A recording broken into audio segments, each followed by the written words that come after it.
Subbab 4.2 Sejarah keberadaan berhala di sekitar Ka'bah pada masa Quraisy.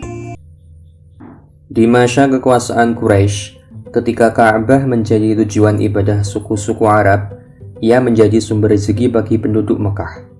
Saat itu, kaum Quraisy meletakkan seluruh berhala yang menjadi sesembahan suku Arab di sekeliling Ka'bah. Kira-kira ada 360 berhala, mulai dari yang paling besar hingga yang paling kecil. Bentuknya pun bermacam-macam, seperti manusia, hewan, dan tumbuhan. Ketika itu, kaum Quraisy sadar betul bahwa Ka'bah adalah sumber rezeki mereka. Mereka juga tahu bahwa jika bukan karena pesona Ka'bah, mereka tidak akan bisa bertahan hidup di lembah yang tandus seperti itu. Sehingga mereka rela memfasilitasi para jamaah yang datang ke Mekah, khususnya dalam penyediaan air dan makanan. Mereka juga membuat aturan bahwa daerah-daerah di sekitar Mekah adalah tanah haram yang dilarang diadakan peperangan. Di sisi lain, mereka juga menjamin keamanan para tamu, baik yang datang untuk beribadah atau sekadar berdagang. Berkat adanya berhala-berhala tersebut, pengurus Ka'bah berhasil meraup keuntungan yang sangat besar.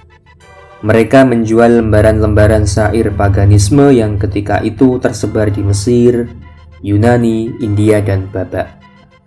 Setiap orang yang datang dan ingin bersumpah di depan berhala-berhala tersebut atau meminta petunjuk harus membayar tarif tertentu pada mereka. Selain itu, para pengunjung juga akan membeli berbagai keperluan pada mereka, baik berupa makanan, minuman, pakaian, dan biaya tinggal. Inilah yang kemudian menjadikan Mekah sebagai pusat transaksi perdagangan. Beberapa suku yang datang ke Ka'bah mengagungkan dan hanya menyembah berhala-berhala tertentu, seperti Wat, Suwa, Yahud, Ya'uq, dan Nasr. Kelima berhala inilah yang dahulu juga disembah kaum Nabi Nuh alaihissalam. Sebagaimana disebutkan di dalam Al-Quran, Nabi Nuh alaihissalam berkata, "Ya Tuhanku, sesungguhnya mereka durhaka kepadaku, dan mereka mengikuti orang-orang yang harta dan anak-anaknya hanya menambah kerugian baginya. Dan mereka melakukan tipu daya yang sangat besar. Dan mereka berkata, jangan sekali-sekali kamu meninggalkan penyembahan Tuhan-Tuhan kamu, dan jangan pula sekali-kali kamu meninggalkan penyembahan Wad, dan jangan pula Suwa, Yagud, Ya'uq, dan Nasr. Dan sungguh mereka telah menyesatkan banyak orang. Dan janganlah engkau tambahkan bagi orang-orang yang zalim itu selain kesesatan." Quran Surat Nuh, Surat ke-71 ayat 21-24. Ada juga beberapa berhala yang sangat terkenal dan diagungkan hampir semua suku, yakni Lata, Uzza, dan Manat. Al-Quran mengisahkan tentang berhala-berhala tersebut. Maka, apakah patut kamu, orang-orang musyrik, menganggap berhala Al-Lata dan Al-Uzza dan Manat, yang ketiga, yang kemudian sebagai anak perempuan Allah? Apakah pantas untuk kamu yang laki-laki dan untuknya yang perempuan? Yang demikian itu tentulah suatu pembagian yang tidak adil. Quran Surat An-Najm, Surat ke-53 ayat 19-21. Lata adalah berhala berbentuk batu segi empat yang ada di Taif. Di atasnya ada sebuah bangunan dan tanah sekelilingnya dianggap juga sebagai tanah haram.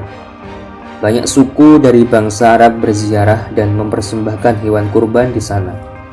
Berhala ini di bawah tanggung jawab Bani Mughith dari suku Saqif. Orang-orang Saqif berusaha menjadikan Lata sebagai tandingan Ka'bah yang saat itu di bawah kuasa suku Quraisy di Mekah. Sedangkan Uzza adalah pohon besar di lembah Nakhlah di sebelah timur Mekah. Uzza termasuk berhala terbesarnya kaum Quraisy.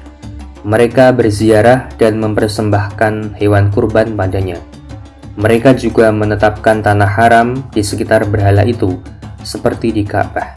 Hingga saking besarnya penghormatan mereka pada berhala itu, banyak di antara mereka menamai anak-anaknya dengan Abdul Uzza, hambanya Uzza. Adapun Manat adalah batu hitam yang ada di dalam tempat peribadatan di Qadid, terletak di jalan antara Mekah dan Yasrib. Berhala ini dianggap sebagai Tuhan Qadha, penentu, yang bertugas menentukan kematian seseorang. Berhala lain milik kaum Quraisy adalah Hubal. Ia merupakan berhala terbesar berbentuk manusia dan terbuat dari batu akik. Suatu saat pernah lengan berhala ini patah, tapi kemudian diganti oleh kaum Quraisy dengan emas. Berhala yang lain adalah Asyaf dan Nailah. Kaum Quraisy meletakkan masing-masing berhala ini di sudut Ka'bah. Setiap orang yang akan tawaf harus memulai tawafnya dari Asyaf, menciumnya dan menyelesaikan kembali tawafnya di sana. Al-Mas'udi berkata tentang Asyaf dan Nailah, dahulu banyak anggota suku Jurhum yang sering melakukan perbuatan keji di tanah haram. Di antara mereka adalah orang yang bernama Asyaf. Ia berbuat mesum di tanah haram dengan seorang wanita yang bernama Nailah. Maka Allah mengutuk mereka dan menjadikan mereka batu. Setelah itu, keduanya justru dijadikan sesembahan untuk mendekatkan diri pada Allah. Ada juga yang berpendapat bahwa kedua berhala hanyalah batu yang dipahat, yang kemudian dinamai dengan nama mereka, untuk mengenang Asyaf dan Nailah. Kaum Quraisy juga meletakkan berhala di Bukit Shofa bernama Mujawir Ar-Rih dan di Marwa bernama Muti'mu At-Toir. Jika suku-suku Arab yang datang melaksanakan haji ke Mekah bertanya pada suku Quraisy tentang kedua berhala tersebut, mereka akan menjawab, kami menyembahnya untuk mendekatkan diri kepada Allah. Dahulu, banyak berhala yang tersebar di sekitar Mekah dan di berbagai kota lain di Jazirah Arab. Ada yang berbentuk rumah, pohon yang diukir, dan lain sebagainya. Tapi, kemudian berhala-berhala itu dikumpulkan di sekitar Ka'bah. Hingga di sekitar Ka'bah ada lebih dari 360 berhala. Banyaknya berhala di sekitar Ka'bah itu sebenarnya adalah ide suku Quraisy. Ketika itu, mereka berpikir bagaimana caranya mendatangkan suku-suku Arab di sekitar Mekah agar mau datang ke Ka'bah dan berhaji. Mereka berpikir bahwa kedatangan suku-suku Arab adalah lahan bisnis yang bagus. Maka terbetiklah ide untuk mengambil berhala-berhala setiap suku di tanah Arab untuk kemudian dibawa dan diletakkan di sekeliling Ka'bah. Dengan begitu, semua suku Arab akan datang ke Mekah dan mengunjungi tanah haram demi sesembahan mereka.